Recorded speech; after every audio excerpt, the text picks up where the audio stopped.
Welcome to the Huddle Up Podcast, your go-to show for all things Broncos.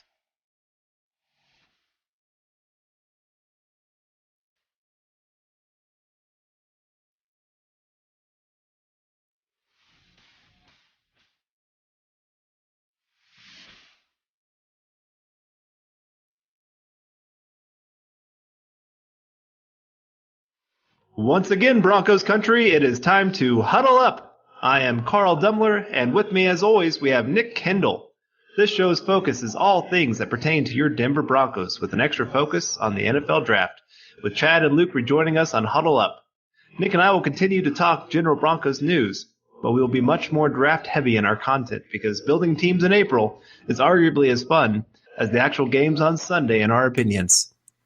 Follow myself on Twitter at Carl Dumler MHH, as well as follow Nick at Nick Kendell MHH, and follow us as much as you like, and follow the podcast account at HuddleUp_MHH. We are active on social media and love to talk prospects and Broncos. We know you listeners are as football and Bronco crazy as we are, so please give us a click and subscribe to us on iTunes, as well as iHeart, Stitcher, SoundCloud, CastBox, and Spreaker. Don't forget to share us on Facebook and Twitter. We wouldn't be here today without you listeners. So please take the time to rate and subscribe to let your voices be heard on how you enjoy the show. Well, today we're going to be continuing on with our deep dive into our Broncos draft picks. Now, last week we got to the first and second round picks of Bowles and Walker.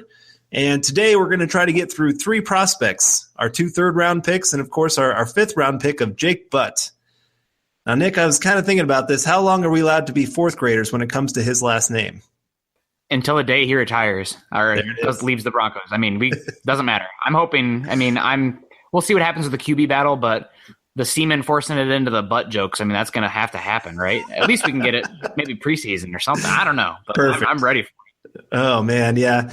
I read a story that he talked about, and we'll get into this more about. But anyway, he when he was a younger kid, he went to his dad and he said, "Dad, when I get older, I'm changing my last name. I'm tired of all these butt jokes." And his dad wouldn't let him do it. So he now appreciates them. He says he encourages people to come to his Twitter account and give him their best butt jokes. So anybody out there, look up Jake Butt on Twitter. He wants you to see if you can give him a new one. Well, his Twitter handle is like JBooty88 or something like that, so he's owning it. He is. He's a really cool guy. He's really taken that well. Anyway, we'll be talking about 2 other guys, our third-round picks as well, and seeing what we think about them, both good and bad, and how they might impact our team, especially here this first year.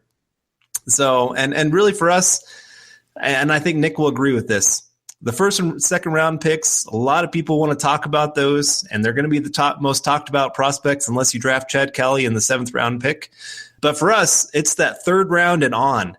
These are the guys that we love. You know, these are the guys that really fill out the roster and trying to find those diamonds in the rough. So let's just dive right into this. What do you think about? Do you think the Broncos were able to find any stars here in the 3rd round and beyond? Well, I think that all the guys that we took have a pretty solid chance. My least favorite 2 probably from the 3rd round on are probably Langley and McKenzie, but I don't really dislike those picks by any means. Probably McKenzie is my least favorite of those guys later on, just because we kind of double dipped, and I would like to, maybe gone offensive line or inside linebacker is something we've been missing. But I mean, we'll see what happens. It's a little early to judge all these guys. I'm excited to see them at training camp. Yeah, no, I agree. I'm excited to see what we got. And I love our first guy that we're going to be talking about here. He is easily my favorite pick of the draft. I was a big Garrett Bowles fan, as most of you all know on here. Can't talk well enough about that guy. I'm excited to see what he can bring. But this guy, this is easily, like I said, my favorite pick. Carlos Henderson, wide receiver from LA Tech. 5'11", 199 pounds. Nick, what can you tell me about this guy? Well, he was a freak this last year for the LA Bulldogs. I mean, he just put up incredible stats. And I know we always say, don't be a box score scout. Don't come at me with the sack numbers. Don't come at me with the passing yards. Watch the tape. Understand what's happening and why. And when you watch Henderson, I mean, you can see why these stats happen. He is amazing. He had 82 receptions, 1,535 yards receiving, and 14 carries for 133 yards.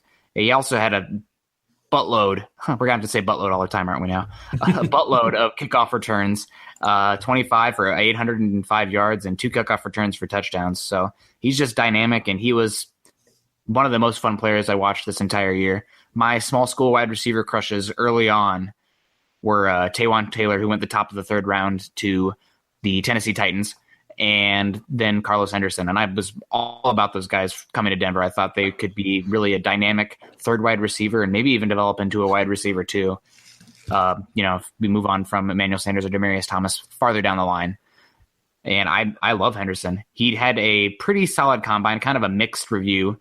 Like you mentioned, he's 5'11", 199, so he's not gigantic, but he's built. He looks like a running back, which, he came to Louisiana Tech as a running back, and he said, "Coach, put me wherever," and they moved him out to wide receiver, and I guess the rest is history, or the history is just starting for Denver, but that part is history. He had pretty solid a 40-yard time. He ran a 4.46, which was in the 71st percentile. Solid vertical jump at 36 inches. The broad jump was his best test. He had 131. And then he was actually pretty disappointing in the agility drills, which is unbelievably shocking for his tape. He had a 7.18 second 3-cone drill, a 4.35 20-yard shuttle, and an 11.79 6-yard shuttle. All those were like in the 15th, 20th percentile. So not the best showing in those agility drills, which we will talk about it too. The combine numbers are good. You can set those thresholds, but the tape is always the most important thing. So when you watch the tape on this kid, he is as dynamic of a wide receiver in the open field specifically as anybody in the class. You have Corey Davis, a bigger body, John Ross, faster, Mike Williams, a 50-50 ball. But if Carlos Henderson went to a big school and, had more than 1 year of large statistical output, he would have been probably a pretty high pick. I agree. And I'm going to be throwing a lot of numbers out here with this guy because I'm a numbers guy. You're a numbers guy. And things that just show this, how much the tape shows of this. If we're breaking this down to numbers, of his passes that he caught in space, that means ability to make a move. He was only brought down by the first guy 21% of the time. So that means 79% of the time he is breaking one tackle. Beyond that, he made 2 or more people miss on 39.3% of plays.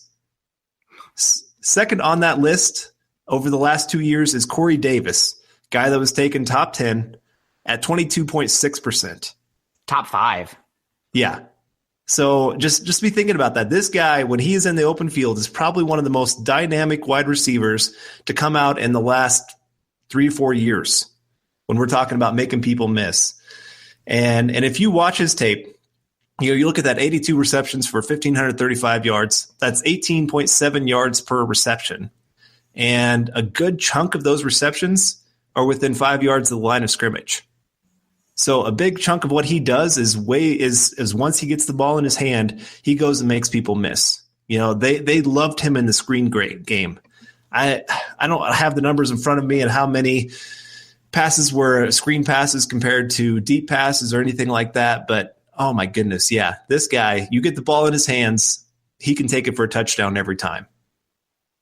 Yeah, he is so dynamic with the ball in his hands. Like I just talked about, he came as a running back, and when he has the ball in his hands, especially in space, you can see that because he is so savvy and smart. As soon as the ball reaches him, he really does a great job using his first step to set up cornerbacks and safeties and even linebackers. He'll use that first plant foot, and then whichever way the linebacker or the defender who's guarding him goes, he can move the other way.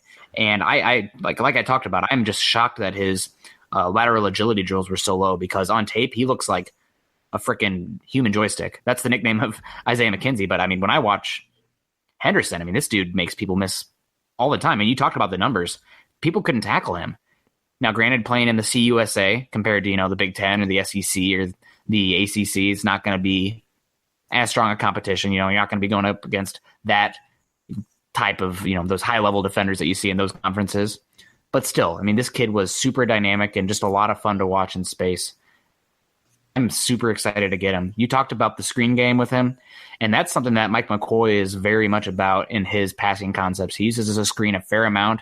I don't know if you guys remember Demaryius Thomas taking multiple plays to the house when McCoy was the offensive coordinator, which was a lot of fun, and I hope that we bring that back a little bit. We don't want to use them too much where it's getting predictable and throw some pick sixes, but Henderson's going to be dynamic in the screen game, and it's not just as a receiver in the screen game.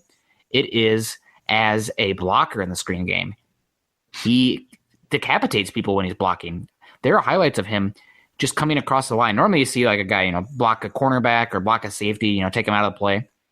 Nah, man. He's taking on linebackers and he is putting them on the ground. And then after he puts that linebacker on the ground, the cornerback, a little angry that he blocked him out of the play, he puts the cornerback on the ground. I mean, that happened. Like I seriously saw that happen multiple times. So he blocks angry, he plays angry, and I'm just super excited about the electricity that he's going to bring to the offense. Agreed. And something else that I think is a very underrated part of his game that people don't talk about is his ability to make the tough catches too. When he's covered on contested catches, he made a catch conversion rate of 76.9% of the time. That puts him in the 87th percentile of all wide receivers over the last 2 years of the draft. So it's not only that he's good in the open field, it's that he uses that 5'11 body to go up and get the 50-50 balls too. I mean, he's the full package when it comes to a wide receiver. When you can block, when you can go deep and make good, catches in traffic, when you can take the screen pass for a touchdown whenever you want, when you can help out on special teams. We haven't even got to that. He was special teams player of the year. He was offensive player of the year and a special teams player of the year this past year for LA Tech. And, that's unheard of for a guy to be able to make that kind of impact in so many different ways. And again, this is why you and I are both so high on this kid. I would have been happy if the Broncos took him in the second round. I would have been happy if we traded back in the first round and taken him, early second round. This guy, he's such a weapon and something that I think the Broncos have been missing for so long. So I'm just so excited to see what he can do. And I think he'll be a day one impact guy that teams, they might try to double DT and Sanders, early on in the season, but they're going to regret that. They're all of a sudden going to see this Carlos Henderson. If you're talking about, fantasy football, this might be that like surprise guy early on that like nobody drafts. And then all of a sudden everybody's picking him up after like week 2. Yeah, that wouldn't surprise me. Being a fantasy guy myself, winning a decent amount of leagues, don't want to brag or anything, but I don't know if I'd pick him up in fantasy right away just because of the Bronco quarterback situation as well as the Bronco defensive situation. I mean, they're not going to be a lot of shoot 'em out games, I think, just because the defense isn't going to let that happen.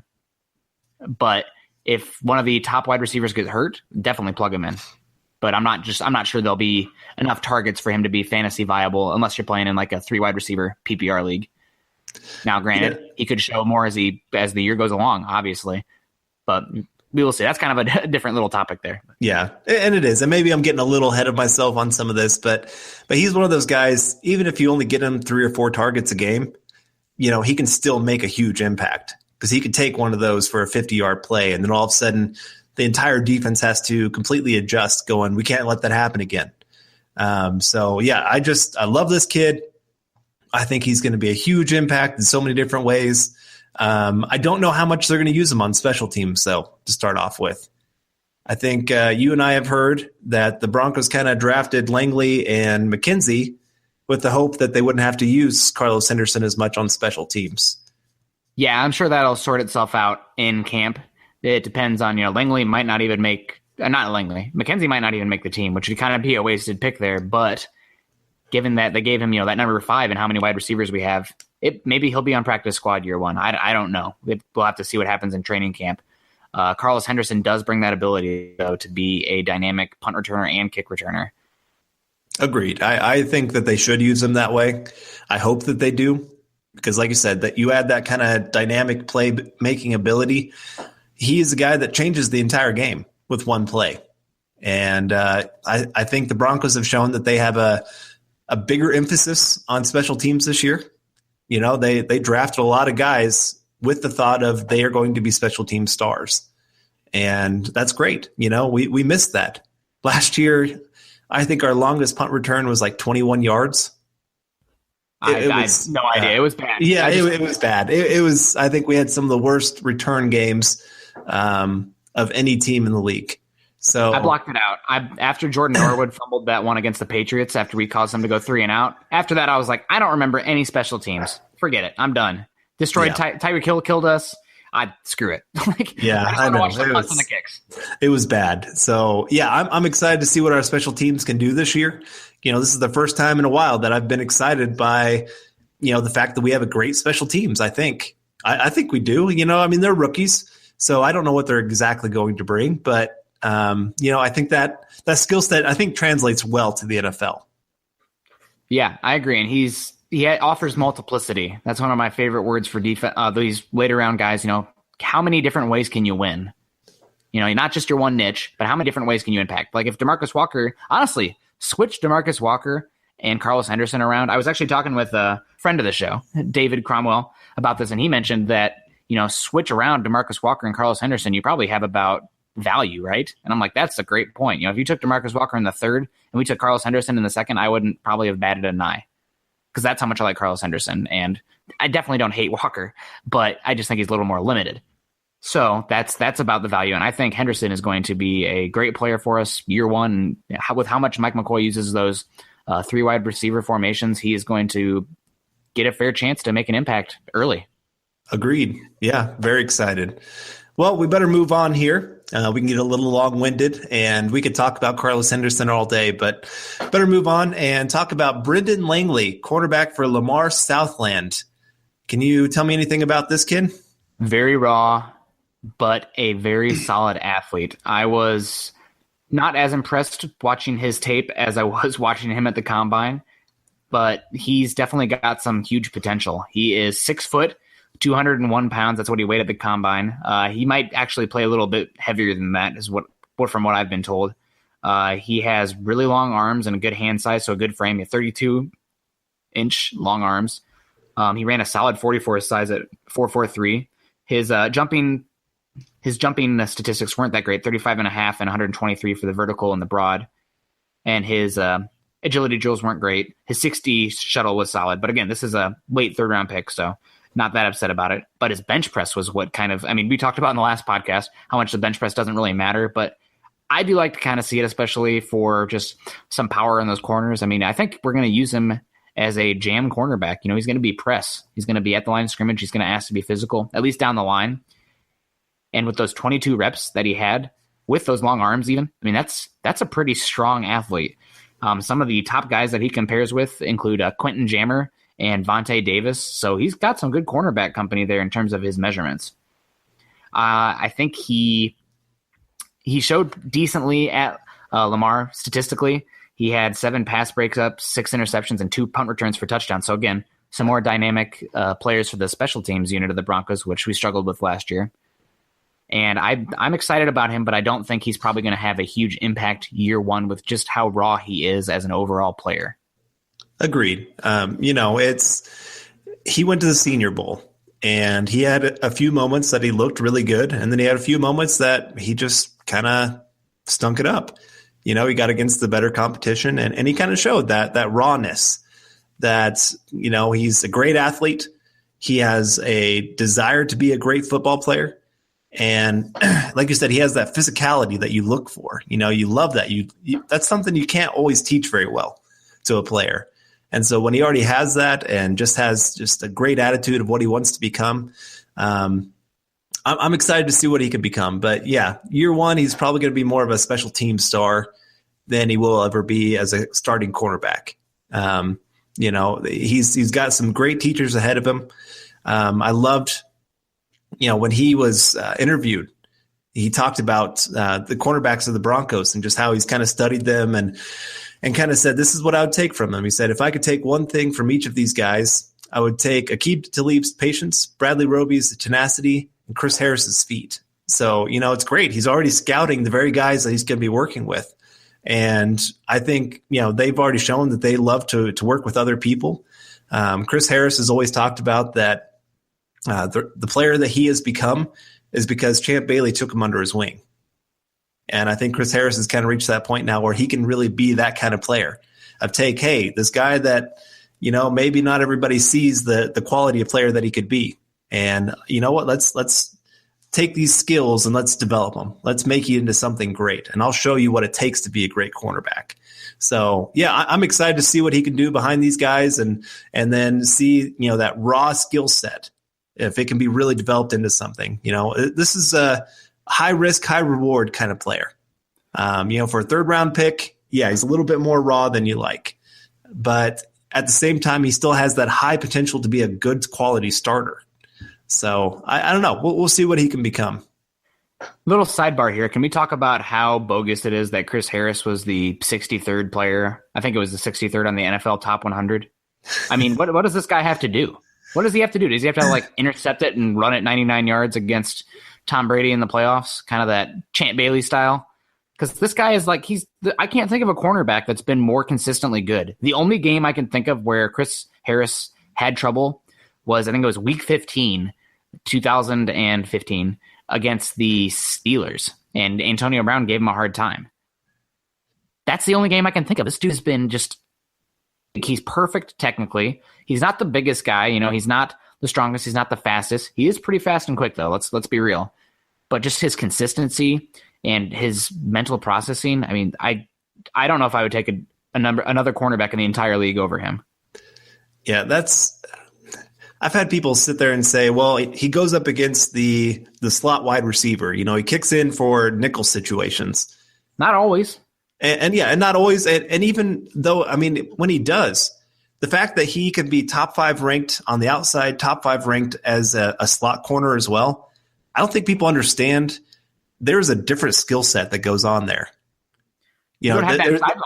Right. There's a lot. I would say that slot corner is a tougher position than the outside, honestly. It's starting to be. It's really starting to be because you have the tight ends flexing out. You have Julio Jones playing in the slot now. You have guys like Antonio Brown playing in the slot, OBJ playing in the slot. Seriously, these guys are being moved around. And to have a cornerback like Chris Harris who can cover those guys and, follow them and be a matchup cornerback, you have Aqib Talib taking more of those 50-50 outside perimeter guys. You got Harris taking the more technical, quick-footed guys, and you have Roby to throw in too. I mean, talk about a spoil of riches. And Brandon Langley, it's we're talking about Brandon Langley, get a little side tangent about how awesome the no-fly zone is. Seriously appreciate it, Bronco fans, because this is rare. I can't ever think of a time that a team had 3 cornerbacks like this in the history of the NFL. Yeah, this is rare. I agree. Yeah. I mean, so Langley's in the perfect situation. He is. He very much is. And I hope he takes advantage of it. Just listening to him talk, I think he will. He's got a guy that he's kind of got a chip on his shoulder just from, his time in Georgia, because he went to the University of Georgia to start off with. And they kind of kept moving him around, didn't really have a position for him.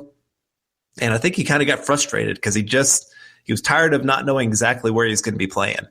And decided he needed to go someplace and went to Lamar. And actually, they asked him to play wide receiver first. And he said, you know what? I think my skill set's better for corner. And he proved it to him. They said, okay, go show us. And he definitely did that. So, yeah, for him to have this chance to learn from all these great guys and especially Chris Harris, he's just, like you said, he is so underrated. He wins all pro. And he's still considered underrated. That's how good he is. His game against Kelvin Benjamin to open the season, going against, 6'5", well, now he's 280 pounds. 280 is the latest report. Yeah, 280 pounds. And here he is, this 5'10" guy, barely weighing, I think, about 200, maybe not even that. And he's going up against him, and he's being physical with him, And then he can go against the T.Y. Hiltons, the quick-footed, that, guys like Aqib Talib will struggle with.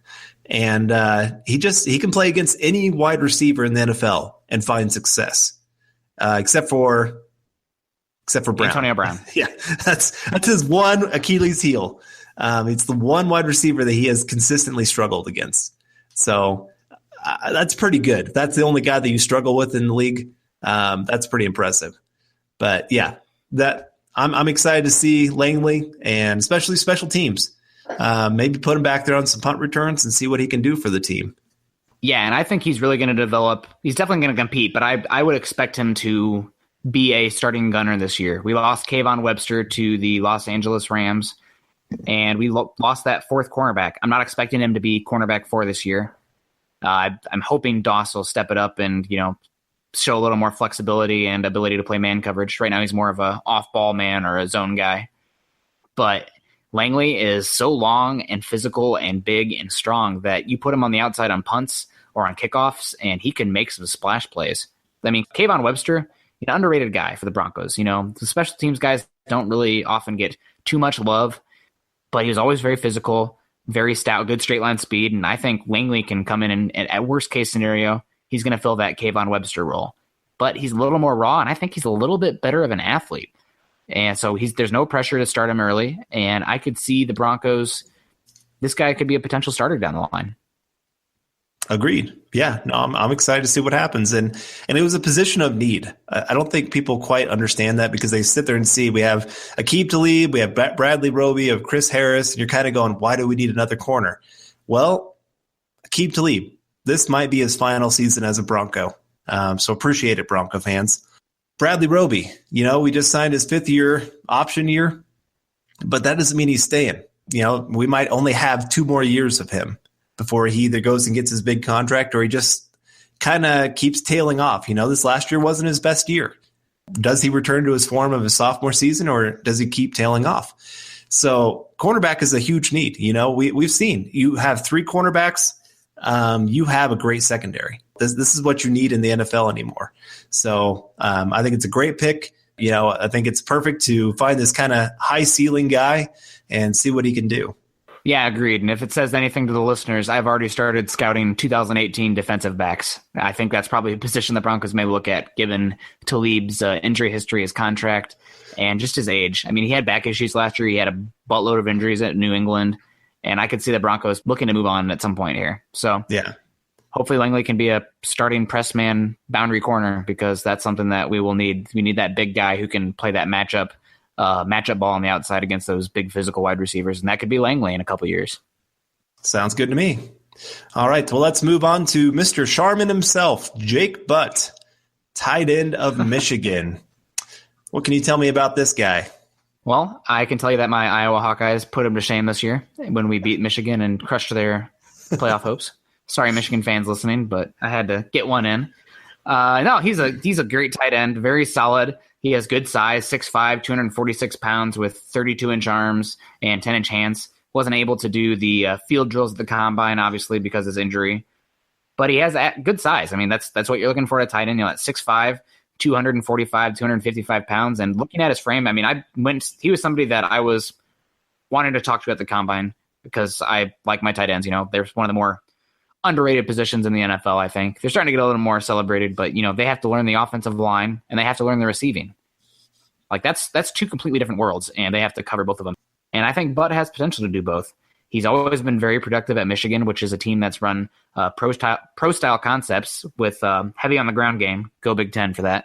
And gotta love those ground game teams. But yeah, especially his junior and senior year, he had great years. He had over 50 catches his junior year, 650 yards, and 3 touchdowns. And this last year, he had 46 catches, 546 yards, and 4 touchdowns. So been a productive guy. He's always looked for on third downs. And he does a great job. He's not a dynamic athlete. This year we were stacked with dynamic tight ends. So that kind of almost makes him a little less exciting because you had O.J. Howard, Evan Ingram, Njoku, Bucky Hodges, just a lot of freaks with huge size. But Butt's kind of more of a throwback tight end. And some people call him Jason Witten-like. And that's a Hall of Fame dude. I'm not going to go here and call him, Jason Witten. But I could see a Heath Miller career. The worst case scenario is Zach Miller, but Heath Miller, I think, is probably a great comparison if he can get healthy and get on the field, because I think he's just going to be a solid player and a third down option and a red zone weapon and do whatever the team asks him to do. Yeah. And that's something you see all the time. Like, that's what I loved about his tape with Michigan. He did everything. And what I mean by that is they moved him around left and right. They put him at fullback. They put him as a move tight end, inline tight end, slot tight end. And he found success at all those spots. and he learned all those spots. That's what's impressive, that he could function in every way possible that they needed him to. And he just has a great attitude. He is, one of those team first kind of guys. I was reading on he had three goals during his time in college. One was to beat Ohio State. Unfortunately, never accomplished that one. One was to win a national championship for Michigan. And the third one was to bury his grandfather's ashes at Notre Dame Stadium. And he was able to do the third one, which is great. But, the first two were all about team. And that's what I love. It's not about the individual. It's not about, hey, I'm going to win the top tight end award or I'm going to have 1,000-yard season. It's I'm going to do whatever they ask me to do, whatever it takes to win. And that's why he went to Michigan. He said, I felt like this was a team that could win a national championship and I could be a part of that. And so I love that attitude. I love just his desire to be great. And something that people don't really know, I want to get into just a little bit of a story here before we get into some of the football stuff.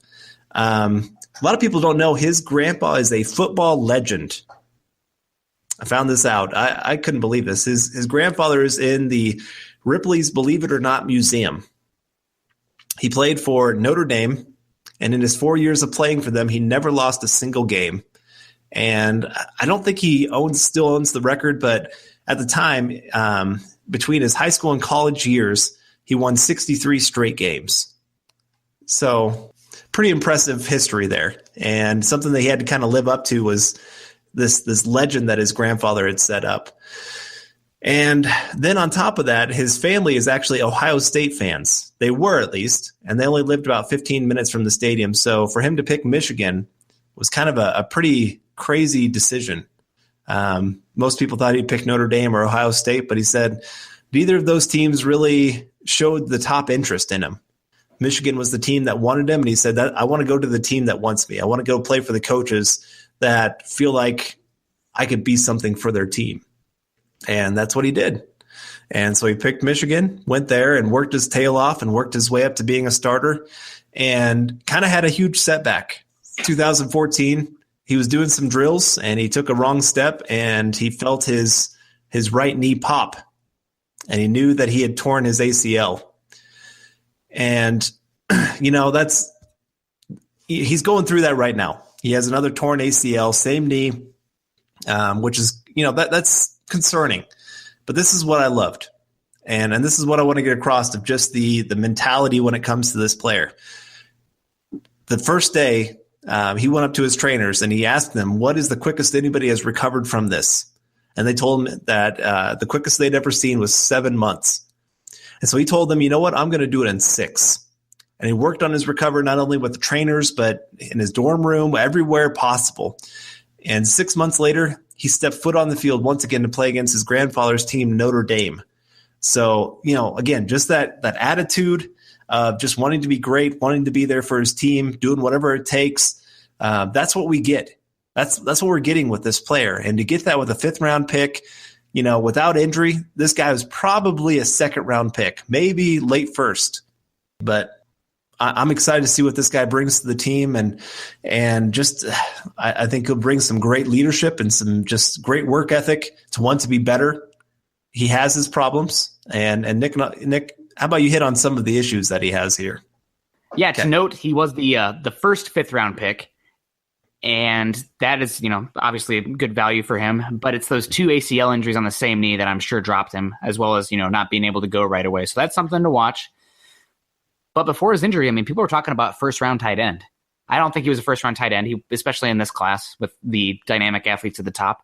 But I thought he, 2nd round. That's what his tape showed to me. He's a very solid player across the board, and he has a great attitude and came from a pro-style system, played flex tight end, which is kind of where they moved to that slot spot, played inline. And I think, he's, due to his injury, I don't see him being tight end 1 this year, but this time next year, I'm expecting him to be tight end 1 for the Broncos. Agreed. I definitely agree with that. And, like I said, he has some issues beyond just the injuries. His blocking abilities, I think, have been very much, what's the word I'm looking for? Overstated. There you go. Yeah. Over-exaggerated, overblown, all those. I had somebody say that he was the best blocking tight end in this draft, and he is nowhere close to that. Fake news. Yeah. and the easy way to see this is pass blocking downs. They only trusted him to stay in on 11.6% of all passing plays over the last 2 years. And on 85 pass blocking attempts, he gave up 8 pressures. That's not good. If you didn't know, that's not a good stat. Run blocking, he did improve from his junior year to his senior year a little bit, but he doesn't have great technique. He has a willing attitude. That's what's great. That's what gives me hope that he could actually become a better blocking tight end. But at this time, he doesn't do a great job breaking down when he gets to the second level. He just kind of runs at the guy, and the guy just kind of does a swim move to get right by him. There's other times I've seen him try to lock up, and he just doesn't do a great job of holding on to the block. The guy can easily swat him to the side, or I've seen him get blown back. I mean, he has some issues. He's got to work on some major technique when it comes to pass and run blocking. But he is, day one, a great receiving option if his knee is better. And he brings something to the team that we don't have right now. So I'm excited to see what he can do and see how he grows as a player, because that's one thing I trust is he is a guy that's going to work his tail off for the team. He's going to work on his weaknesses and try to get better. And we'll see what he can bring to the team. I mean, here's what I see. I just want to get this out there for, we have Carlos Henderson, and now we have Jake Butt added to the offense. And this is what I see. Carlos Henderson is that guy that can break down the seam, but he can also be that screen guy for us. Those are two things that he can do well from the slot position. Jake Butt, he's not a seam breaker. You talked about he's kind of athletically limited. Where he was successful was on the crossing routes, comeback routes, out routes, in routes, slant routes, all those within that 5-10 yard radius of the offense or of the line of scrimmage. And that's needed. You need that kind of guy. That's your third down machine, like you talked about earlier. He can become a quarterback's favorite friend, his safety outlet. When he gets in trouble, you just throw it up to this guy, because even if he's covered, he's open. He has that huge catch radius, being 6'5", but I mean, he has good hands where he can go up and make the tough catches in traffic. And I'm excited to see that. And I'm sure Lynch or Kelly or Simeon, whoever's the starting quarterback, by midseason, they're going to like this guy being on the field. Yeah, agreed. And hopefully he doesn't have any setbacks, because I would love to hear about him, starting to get some reps early on, week one, just get him out there. And I'd love to follow this guy along, because being a Big Ten guy, I've watched this guy throughout his career, and I've always been a big fan. I was mocking him to the Broncos 2 years ago when I thought maybe he'd come out as a junior, but he returned for his senior year, and he unfortunately injured his knee in that Florida State game. But I think he's going to be a heck of a player if he can stay healthy. You did touch on his deficiencies as a blocker right now. I remember talking on a Bronco forum, just somebody was saying, "Oh, Jake Butt, best blocking tight end in the NFL or in all of college football." And I was like, "Are you serious?" So I went back, because I did not remember seeing that when I watched him on tape. This was before I really dug into later than first round guys. I was obsessed with OJ Howard. I had started to dig in on a little bit of Njoku, who was not as popular yet. I'm talking back in probably September. And I was like, this Butt, are you kidding me? But all of his blocks were either combo blocks, he's helping the right tackle, or just chips. It's nothing. And when he was asked to block solo one-on-one, he got pushed back, or his hands would slide off, and he was having some struggles with that. But what he did show to me was effort. And for a tight end, especially with the way the NFL is going these days and the guys coming out that are tight ends, guy who's showing effort and willingness to be physical, I'm not going to be that upset, because that's becoming so rare for college prospects, especially tight ends.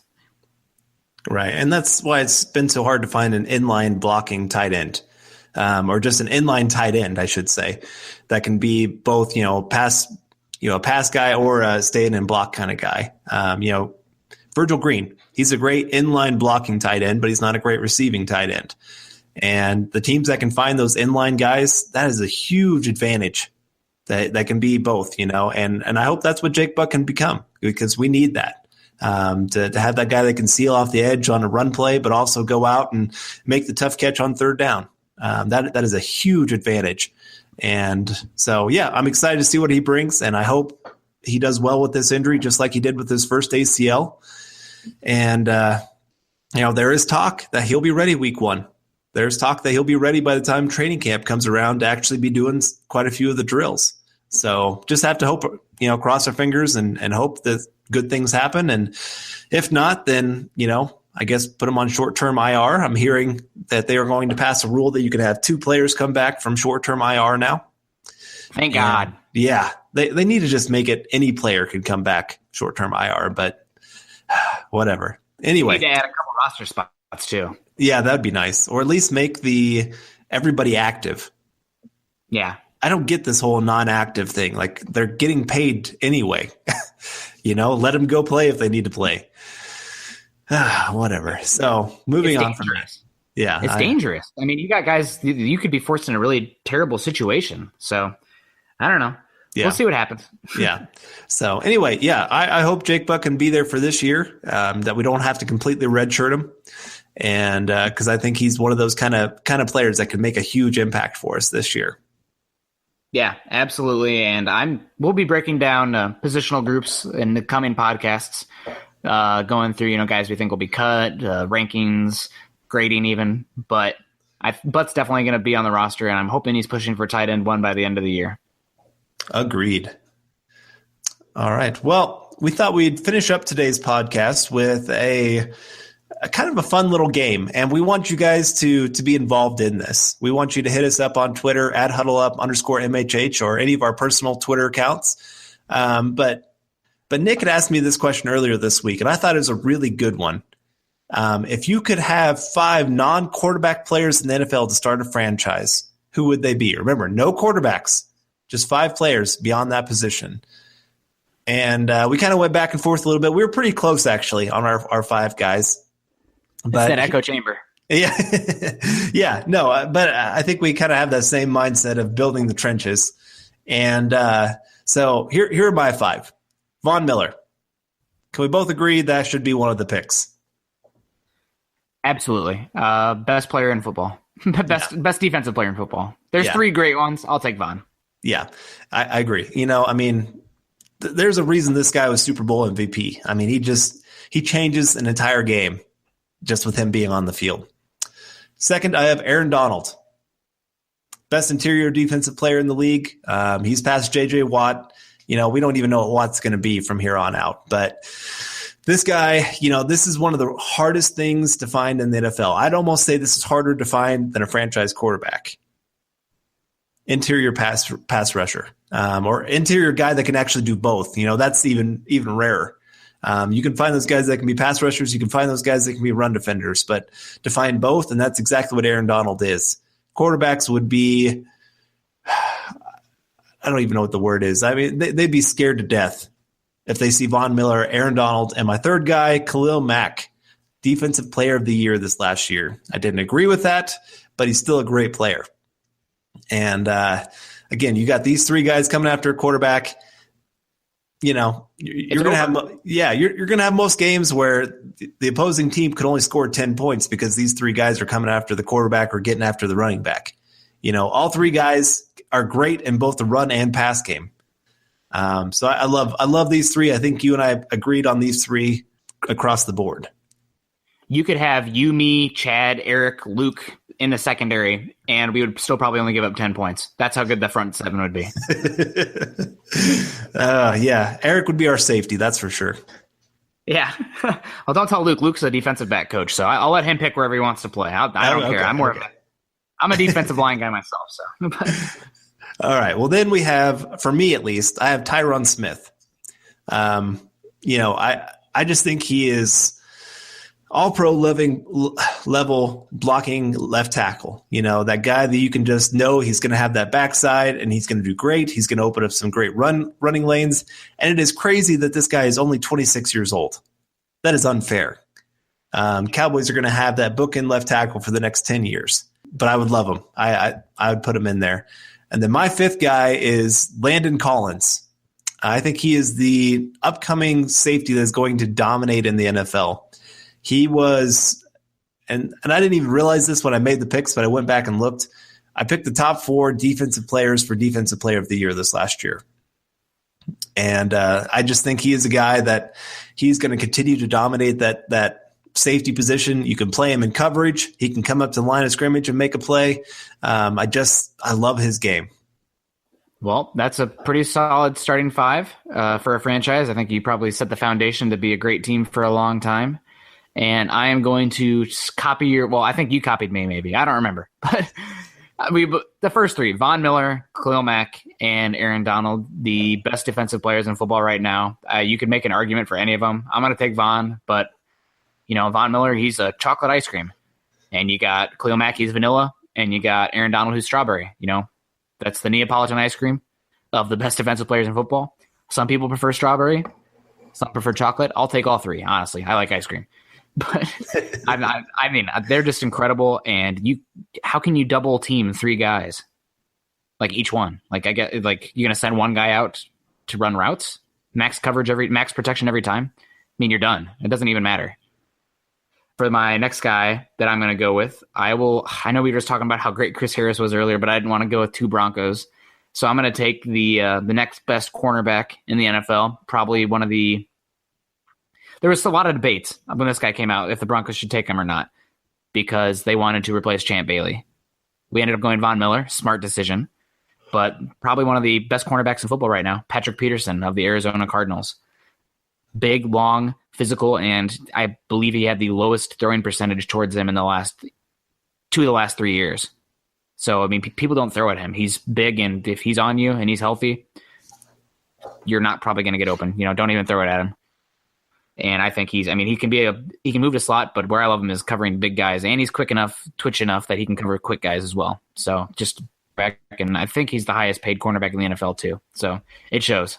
For my next guy, you went with Tyron Smith, and while I understand I'm an offensive line guy 110%, but looking at offensive lines in general, if you don't have a cohesive unit, I don't know if that one tackle is going to make enough of a difference. My prime example is Joe Thomas.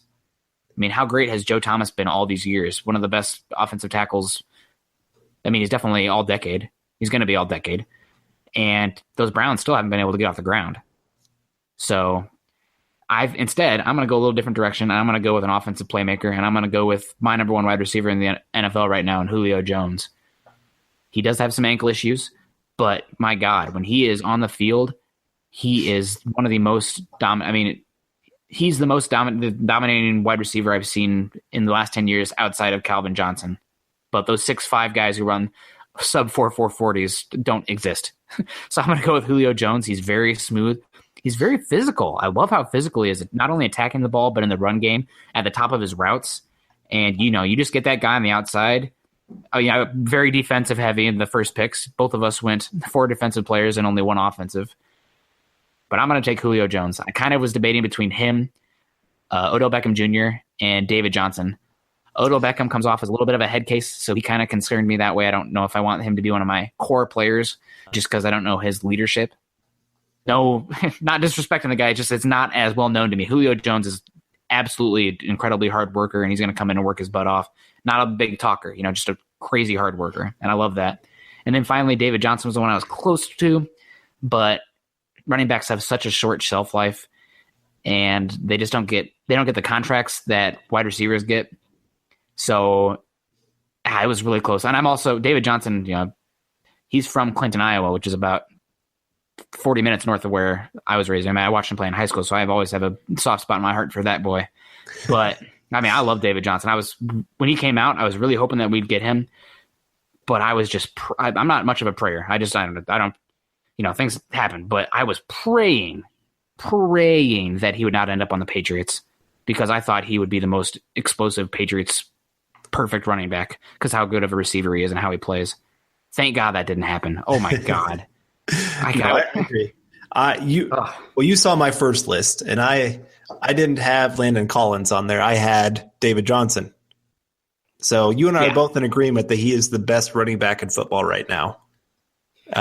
He's the most. He doesn't have the injuries that Le'Veon Bell has had, and he's more rounded than Elliott is. Yeah. Yeah, I guess that's the better way of putting it. He's a guy that can impact the game every down. He's a decent blocker when he's asked to stay in and pass block. He's a great receiver, and the guy just, oh my goodness, it is fun watching him run because he's one of those guys you could have 3 guys tackling him, and somehow he still emerges out of it. And so to have that kind of dynamic player on your team, yeah, that's nice to have because they can make up for an offensive line that's struggling. They can make up for, like I said, if an offensive line on third down and you're just needing that outlet with a quick pass, he can be that guy. So yeah, he was my number 6 guy. I'm kind of with you on the whole going defense heavy because we've seen defense wins championships. If you have that dynamic defense, which if you have Von Miller, Aaron Donald, Khalil Mack, you have Patrick Peterson, I have Landon Collins, all those guys. I mean, it's amazing what they bring to a team. And I think even just with those players, you could have average players at all the other positions on defense and still be top 5 easy. Yeah, agreed. I mean, especially that front line. I mean, if you have Aaron Donald, Khalil Mack, and Von Miller, I mean, I'm not supposed to cuss, but fudge, right? Like, what do you even do? I don't know. Yeah, I mean, because you could send just those 3 guys every time on passing downs and just drop 8 into coverage. And teams are still going to panic. Yeah, teams are still going to not know how they're going to stop those 3 guys. You never have to blitz when you have those 3 guys coming after the quarterback. Have you ever seen Waterboy? I have.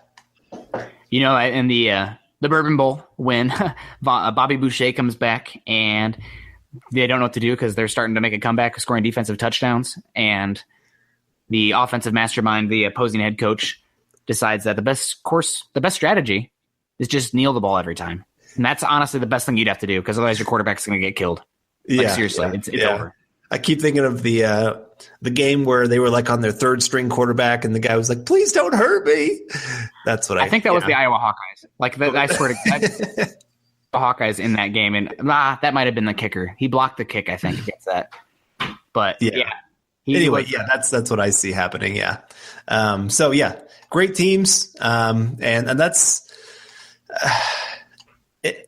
This is something on a completely different subject that I was talking with somebody earlier today. It amazes me how different people are on the Broncos this year. I was just looking the other day. Broncos have the 8th best odds to win the Super Bowl this year. I think they were 3rd in the AFC or 4th in the AFC behind the Patriots, the Steelers, the Raiders, and then it's us. They actually had us above the Chiefs even. Yet I've seen a lot of people picking us to go like 6-10, 4-12, and have a terrible team. But this is where, again, last year we had terrible quarterback play. We had no run game, and we still won 9 games. And this is where defense wins championships. You can still win a lot of games even with just only having a great defense. Yeah, if we go 4-12, I'm eating my own shoe. Like that's the only way that's happened is if the entire no-fly zone and Von Miller get hurt, and like Paxton Lynch all of a sudden is colorblind and throwing to the other team, or Simeon. Just like that's not happening. Yeah, no, I agree. So I'm excited to see what this season brings, and we'll get into that a lot more of breaking down formations or position groups and things like that. But next week, looks like we're going to finish up our deep dive into the draft. We got 3 more picks left, and I'm excited to talk about those guys. We got some very dynamic players, and you and I were just talking before the show. Maybe the most talked about 7th-round pick ever. So I can't think of another guy who talked about more than Chad Kelly's been already. Yeah, so we'll deep dive into them, and I'm excited to do that. All right, well, that will wrap up this episode of our Draft Focus Huddle Up podcast. We closed out the draft and are now beginning to look ahead into the season. The Bronco fans, make sure to keep checking back on Mile High Huddle for all your updates through maybe, signing Orlando Franklin or, we'll see what happens. There's still some signings that might happen. And other Broncos training camp news. You can find Carl on Twitter at Carl Dumler MHH and myself at Nick Kendell MHH, as well as find our Denver Bronco articles on Mile High Huddle, an affiliate of Scout.com. Just this last week, I dropped a Garrett Bowles versus Takaris McKinley article that broke down 6 plays of his, shows kind of what he's bringing to the offense. And Carl's working on a DeMarcus Walker piece. So look out for those.